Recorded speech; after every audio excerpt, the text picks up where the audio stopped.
Welcome back. In this video, I'm sharing 5 lessons that I learned in 2021.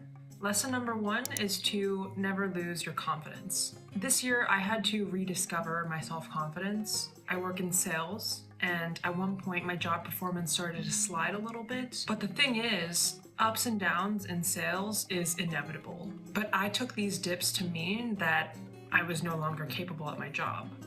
Without really realizing what had started happening to my mindset, this shift started to impact my self-confidence and seep into other areas of my life. I started to question, am I actually cut out for this job? Can I succeed in this role? The hesitation, the skepticism, it really dampened my confidence. At one point, I opened up to my mom about how I was feeling, and she told me 2 really important things. 1 is to never compare yourself to others, and 2 is to never lose your confidence. I've been working on the first thing on and off throughout this past year, and the second thing about confidence is something that I feel like I've heard my whole life, and I've learned this lesson myself in a couple of different ways, but her telling me this really forced me to think about it and slowly start to internalize it in the context of my job. My imposter syndrome was telling me all these scary things, like, you're not worthy of being here, you can't do this job, you're not cut out for it. But the thing with confidence is that true confidence comes from within. I had been relying on external factors to prop up my self-esteem and sense of worth, but as soon as those external factors started shifting a little bit, my confidence just took a big hit. I am working on reminding myself that even if I have a bad month, even if something happens where things look a little bit shaky, that I am still good at my job. I am confident in my abilities and my skills, and I know that in the long run, I'll be fine. These days, when I walk into a meeting or log onto a Zoom call, I'm more calm, I'm confident, I'm cool. I journal pretty consistently these days, and one thing that I always write about is positive self-affirmations to myself, and one of the most common ones that I've been saying this past year is that you deserve to be here. Lesson number 2 is to embrace challenges. Challenges are inevitable, but they are often a blessing in disguise. But if we're being totally real, 99% of the time, we hate it in the moment. It's stressful, it's frustrating. The anecdote I just gave is a perfect example. I would not have been able to internalize and process that lesson about confidence without experiencing the lows and then slowly overcoming it. Here I am, 12 months later, my performance has picked up a little bit, but most importantly is that my attitude and my trust in myself has solidified and is much stronger than it was at the beginning of this year.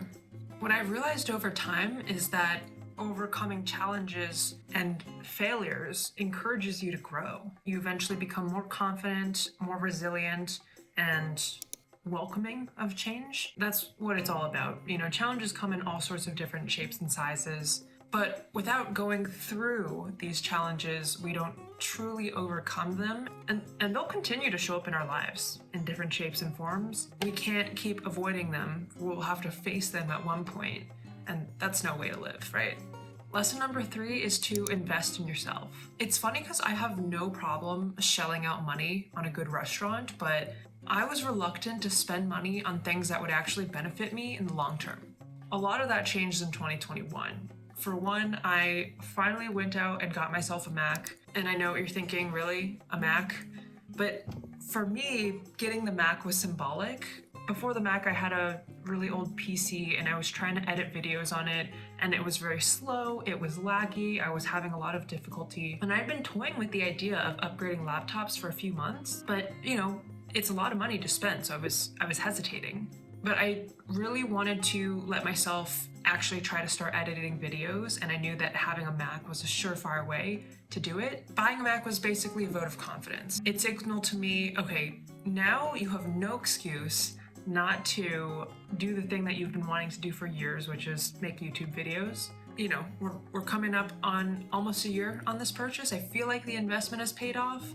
Earlier this year, I also decided to rejoin our gym. It's a pricey gym. It's pretty nice. I didn't feel like it was absolutely necessary. I told Andrew, my boyfriend, that, I can take walks and, we've got some weights at home, doing some Chloe Ting exercises in front of the TV, but I was not able to hold myself to a consistent routine. I wasn't really pushing myself when I did exercise. And he said to me at one point, health is not something that you should feel bad about splurging on. And I was like, honestly, you're right. We're investing in our future.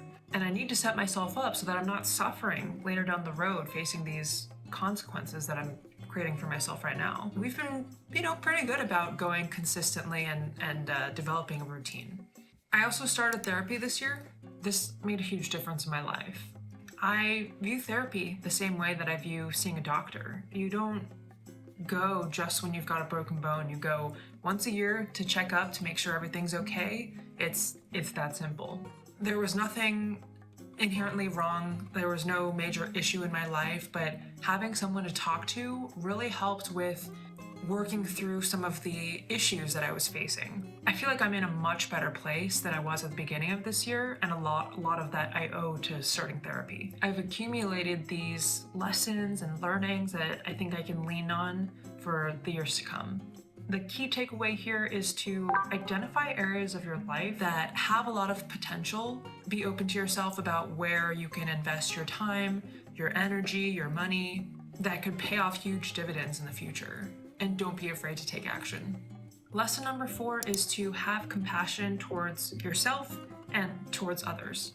One thing I struggle with a lot is comparing myself to people. I feel like there's a lot that I can be proud of, but when I put it side by side next to some of my peers, those accomplishments feel, diminished. Social media, LinkedIn, Facebook, these are all things that kind of contribute to that feeling.